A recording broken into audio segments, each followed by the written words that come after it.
to Take It from the Ironwoman. My name is Susanne Müller, your host and the Ironwoman. This podcast is about empowering yourself and others to make real changes in the world. You will hear from everyday, smart, sophisticated, hip people like you and me. Not everybody has to be an Ironwoman to impress the world.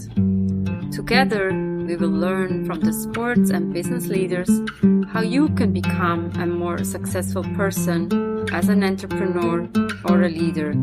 It's one step at a time, one day at a time. Take your steps now. Take your big steps now. Join me on this journey to success. Take it from the Ironwoman. We only have special guests, the usual, but we're very honored to talk to Hedwig. We are grateful to Dr. Z, the CEO and founder of EdSnaps. She brought us together. It goes to show how networking works, but we're very honored to have Hedwig with us. And what I want to say is I grew up in Switzerland, and there our hobbies are crochet, knitting, and making beautiful things. But now we can learn actually how to make a business. But Hedwig, introduce yourself a little bit so the listeners can get your energy and get the feel of what you're doing. Thank you so much, Suzanne. And thank you so much for having me in your podcast. I'm really honored about that. I was really surprised. I felt happy that you are a knitter and that you are a person who likes to crochet. I like to do that as well. I do that since I was 4 or 5 years old, always as a hobby. Of course, I had several other jobs. A couple of years ago, I was in the opportunity to change my life into a crochet and knitting business, which makes me very grateful that I can do that way. To make something out of yarn and thread and using your needles or your crochet hook. And after that, there's something you can use or something you can wear or something you can look at that makes you happy. I'm very grateful that I could turn that into my own business. It's a small business. It's my own business. I'm on my own. I'm the designer. I'm the financial woman. I'm the marketeer. I'm everything. And I love it. It gives me so much energy. It's great that I can do that. We know that as an entrepreneur, you're the CFO, COO, CEO, all those titles are in one. And especially when you produce something. It started in 2000. I was recovering from a large surgery. I had to sit on the couch. And a friend of mine, she's very creative. She came to visit me and she gave me a box. In that box, there were all kinds of balls of yarn made of leftovers from the textile and fashion industry. It were ribbons like 1 centimeter with the diameter of 1 centimeter in all kinds of colors, leftovers from t-shirts. She said, "This is for you. And here is a large crochet hook. Good luck." So I started to work with that. I also started to do some research about that yarn. Then I found that the textile industry is an industry which is very interesting, but that also has a lot of waste and leftovers. Then I thought, okay, if we can do something with that, it would be better than crocheting or knitting with materials that are new.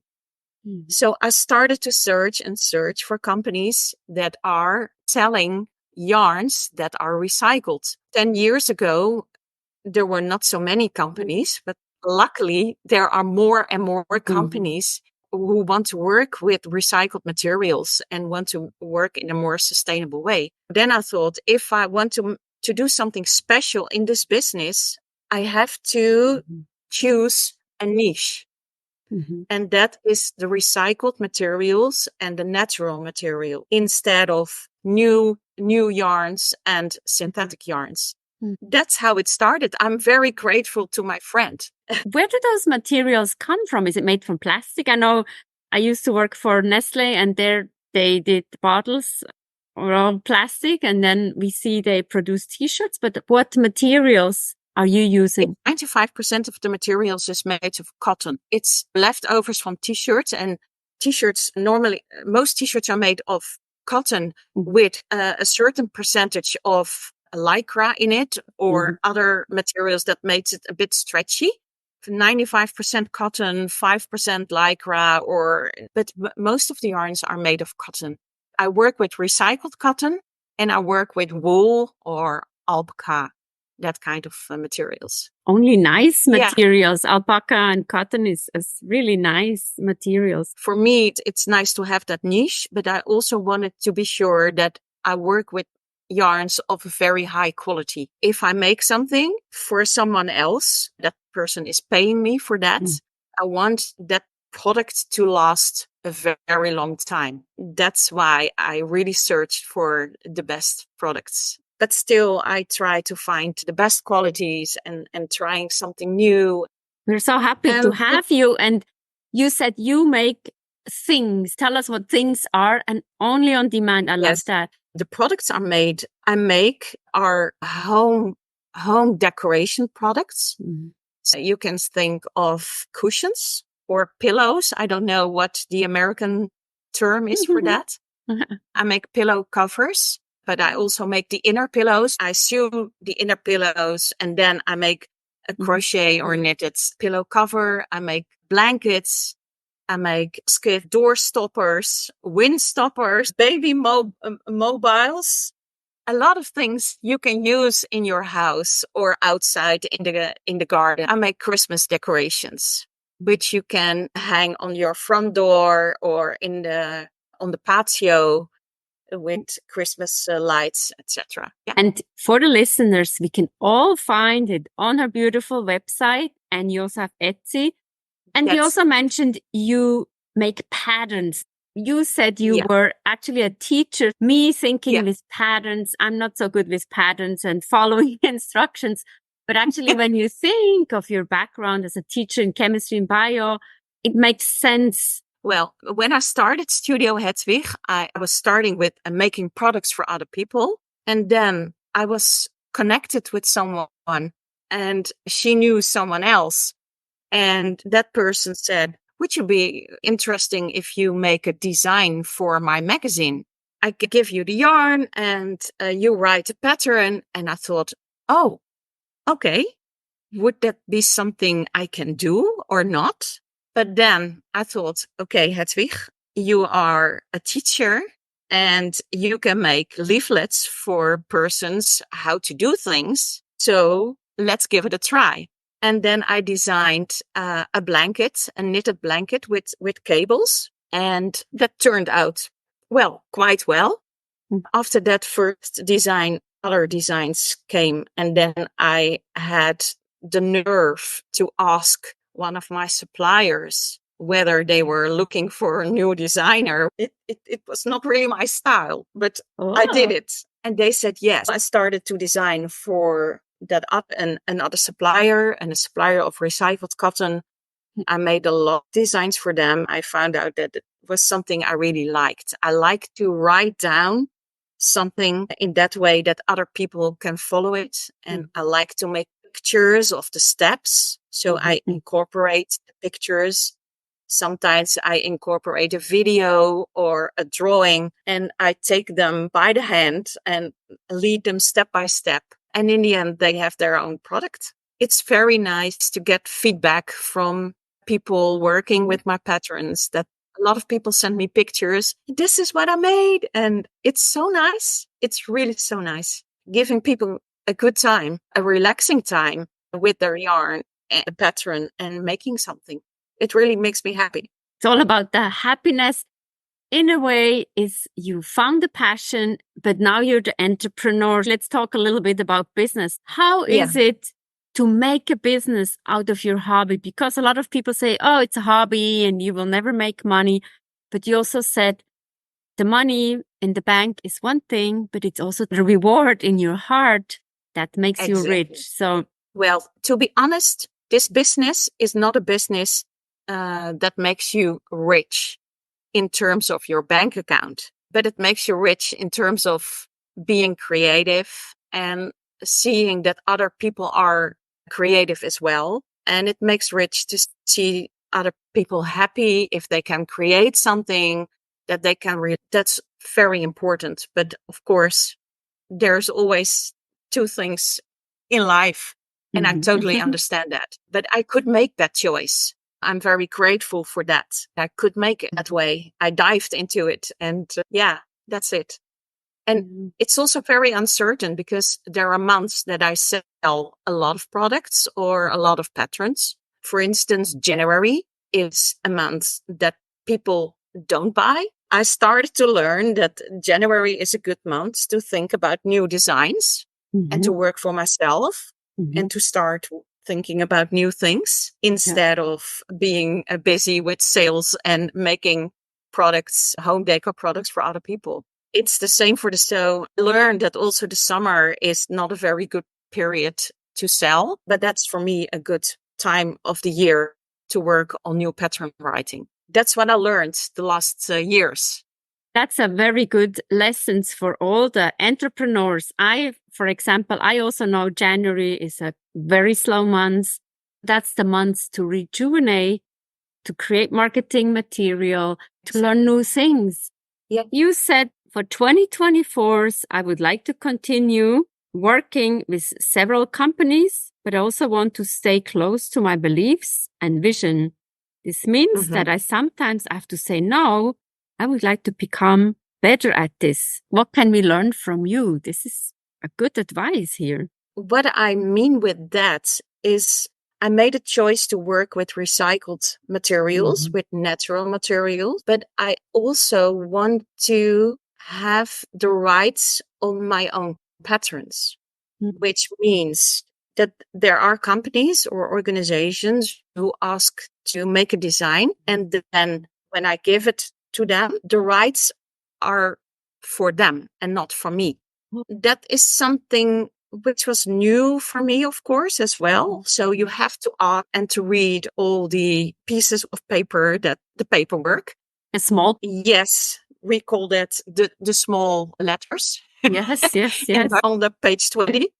I don't think that's the way I want to work because I want to have control on my own products and on my own designs instead of giving it away. And I also want to stay to my beliefs that I want to work with sustainable products. Sometimes it means that I can't work with a company because they don't have recycled cotton or recycled materials.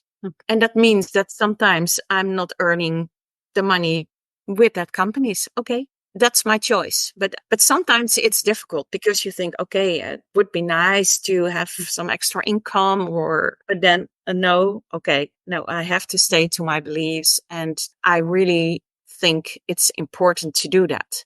That was why I was writing that down because I was struggling a bit at that moment. And then I thought I have to make a change in my thinking. I have to use my choices also to reach out for a larger audience.